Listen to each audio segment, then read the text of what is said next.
Welcome back to the channel. Today, we're diving into a country that's hard to define, but impossible to forget.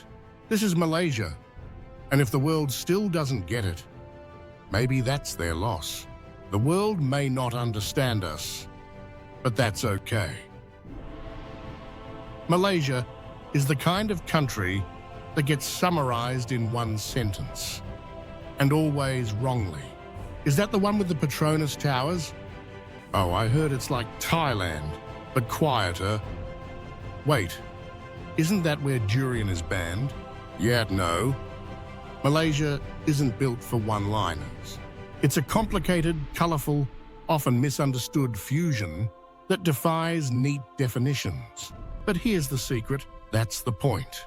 Malaysia doesn't need to be understood. It needs to be felt.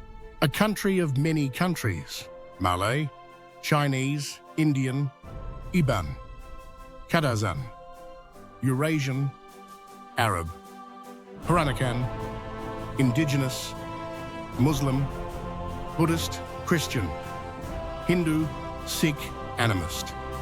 And that's just before lunch.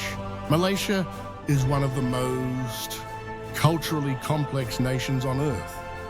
A living, breathing coexistence of identities that most countries wouldn't know how to manage. But somehow, we've built something coherent out of this beautiful chaos. We switch languages mid-sentence. We eat at mamak stalls and speak in Rojak. We celebrate Hari Raya, Lunar New Year, Deepavali, and Christmas, often with the same group of friends. Is it messy? Absolutely. But is it also magical? You bet. Our history isn't clean, but it's ours. From the Malacca Sultanate to British colonization, from Japanese occupation to Merdeka and beyond, Malaysia has never had the luxury of a quiet history. But each wave, trade, conquest, migration, left behind more than scars. It left flavor. It left perspective. It left strength. We were colonized by the Portuguese, Dutch, and British. We lived through war, division, and struggle. But we also learned something no empire could teach us: how to make space for difference. Look at China, Little India, Kampung Baru, Gurdwaras in Georgetown, mosques in Borneo. They're not just tourist sites. They're the architecture of our soul. Diversity isn't our slogan. It's our operating system. In other places, diversity is a campaign. In Malaysia, it's a lifestyle. Nearly 70% of Malaysians are Bumiputera, including Malays and indigenous groups.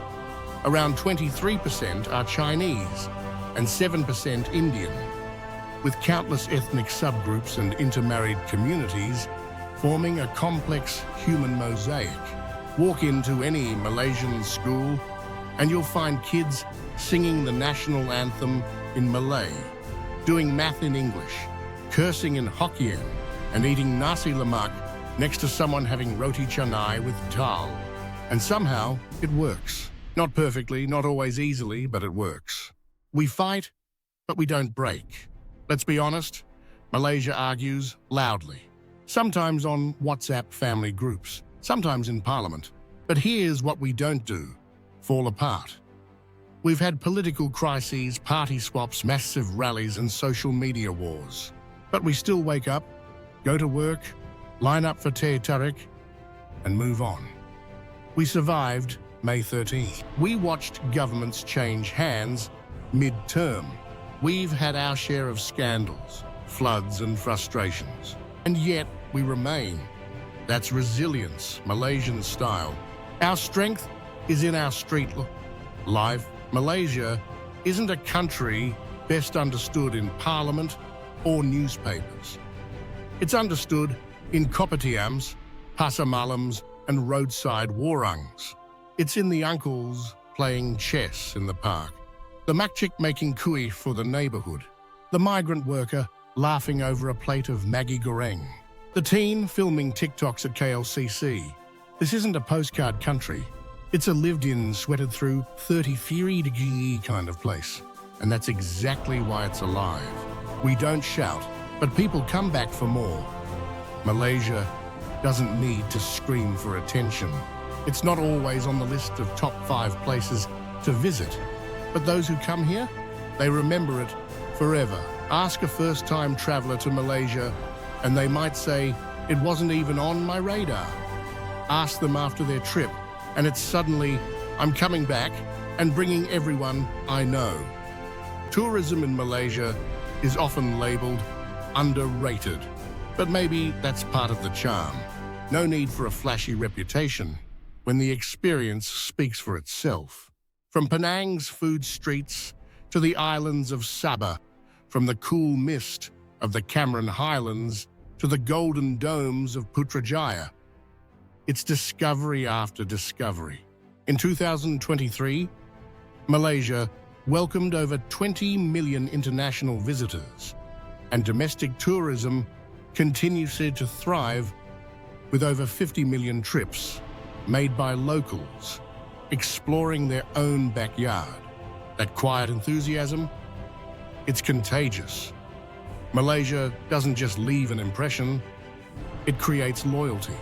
We're not perfect, but we're honest. We struggle with inequality. We debate race and religion. We get frustrated at the system. Sometimes our politics feels like a never-ending soap opera with surprise plot twists every season. But here's the thing. Malaysians don't pretend. We know our flaws, and we're not afraid to joke about them, meme them, and talk about them at the mamak stall until the teh tarik goes cold. We don't bury problems, we argue, we laugh, we complain, and then we get on with it. But deeper than that, there's something else. We really love life. We enjoy the small things. The smell of sambal in the morning, that first slurp of chendol on a hot day, or spotting durian season from a mile away. We find joy in company, in community, in food, always food. We will happily drive 2 hours to Ipoh for that chicken rice, or make a 3-hour detour just to show a friend the best laksa in Penang. We're not cold, we're not closed, we're warm, noisy, cheeky, welcoming. Whether it's hosting guests during Hari Raya, sharing a meal with strangers at a Kampung open house, or helping a lost tourist navigate the LRT, we take pride in hospitality. Malaysians don't just live here. We live loud, proud, and together.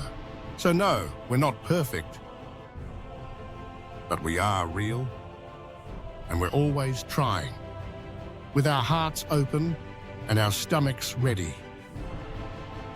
Final reflection: be loud in celebration, soft in conflict. Malaysia isn't easy to define, and maybe that's the point.